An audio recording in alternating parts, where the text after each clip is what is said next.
はい、そして本日217は100回目を迎えました。はい、浅尾先生、平沼先生、おめでとうございます。本当ありがとうございます。ありがとうございます。初めてが2011年7月29日に藤本さん、ビール持ってますね。ビール持ってますね。でこの日は夜終電がなくなるぐらいの時間の12時ぐらいまでやり、心斎橋のインターオフィスさんを利用させてもらってたので、そのままできたばかりのユニクロに、聴講者の人たちとみんなで行って、で、建築を説明するっていう夜中に。で2014年ぐらいの頃、15年ぐらいの頃からここを固定会場にし、そこから、進んでいったというようなものです。はい、建築の切り口で大阪万博から考えるっていうことをしたいなというふうに思っています。僕がやり始めた会場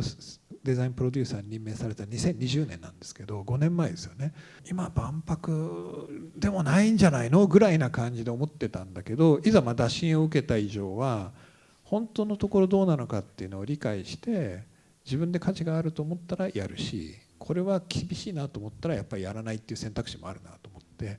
でこう勉強しつつ時代の状況も眺めてみた時に、たまたまコロナが始まった。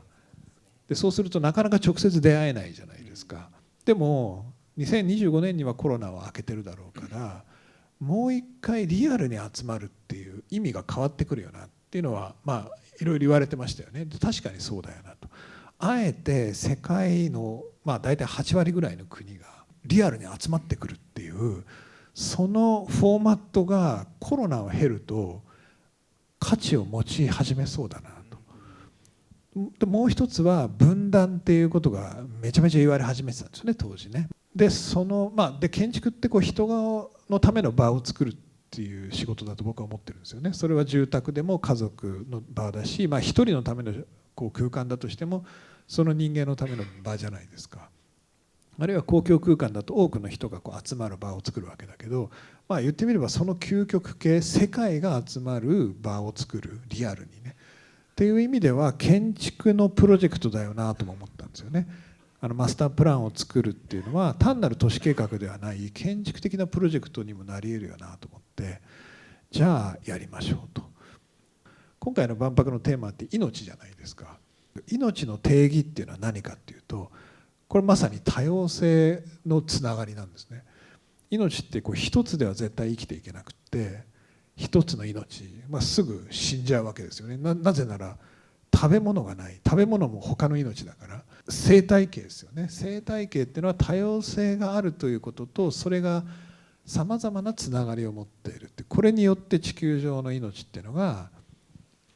全体で生きている。国とか文化とか人って意味での多様性とつながりっていうレイヤーがあるんだけど、そのさらに外側にこの命の定義としての多様性とつながりっていうのがあって、この二重の意味でこの言葉を使っているんですよね。これちょっと僕の汚い字で、一つであり同時にたくさんであるって書いてありますよね。多であり同時に一つである、多数であり同時に一つであるっていう、さっきの多様性とつながりのところに書いてあったようなことが書いてあるんですけど、こういう絵を描きながら、こういうことだよなと、この会場計画がやってることがっていうのを言葉とスケッチにしながら作っていっていた。そのさっきみたいなスケッチは描き始めてて、大体こういうリング状のものができてくるなっていうのは書いてたんだけど、この空を見た時にこれは何を作ってもこの空にはかなわないよなと思った。でそれをみんなで見上げるっていうのが、さっきお話しした多様性がつながる、あるいは世界が一つの何かを共有するっていうことの具体的な体験として、目の前の空をみんなで見上げる、みんなで共にこの空を見上げているっていう体験になるんじゃないか、空がシンボルになるんじゃないか。で今回のテーマの命っていうのはまさにこの太陽の塔を受けているわけですよ。なので太陽の塔はもちろんないんだけど、今回の万博にはでもこの空そのものを引き受けて、しかももっともっと大きくして、そこをみんなで共に体験できる、共にこう共有することができる空にして、もう一回この小坂の地に戻ってこようというのがこのリングの意味でもあるんですよね。ただ最終的になんでこんなにこうシンプルかつクリーンな円にしたかっていうと、ここに今世界が集まっているこの多様な世界がそれでもつながることができるんだっていう希望を感じてもらえるかどうかと考えた時に、もはや建築的な面白さとかその場の揺らぎとか以上に、とにかくどこまでもシンプルで強い形であるっていうのがこれ必要なんじゃないかなと思って葛藤があったんだけど、これは万博っていうのはもはや我々の僕自身の表現とか何かをもう超えちゃってると、建築的な体験も超えてると。だったらもうその一瞬目にする地球の裏側の子どものためにもこれをドシンプルにしていこうと思って、それでこうもう丸にしてるんですね。木のフレームにしてるので、実はこのリング下を歩くとめちゃめちゃ開放的なんですよね。